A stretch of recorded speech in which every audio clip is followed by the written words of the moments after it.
खोथा होबाय आं नोंखौ आरो माब्लाबाबो डिस्टार्ब होला आरो नों माब्लाबाबो मेसेज हरला आरो नोंखौ माब्लाबाबो बुंला मोजां मोनो होनना।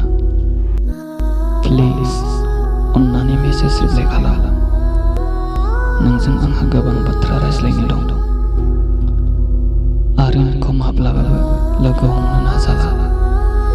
प्लिज अन्नानै मेसेज रिप्लाइ खालाम। थादो नों हारसिङै नोंनि गोसो बायदि। आं आरो नोंनि जिउआव माब्लाबाबो फैला। जिउआव इमान मोजां मोननायनि उनावबो जुदि नों आंनि मोजां मोननायखौ बुजिनो हायाब्ला नोंनिफ्राय गोजान जाना थानायानो मोजां। थादो नों हारसिङै मिनि खुसि। आंनि सुखु गोजोनखौबो नोंनो लाजोबदो। थासिगोन आं हारसिङै दुखु दाहाखौ लानानै।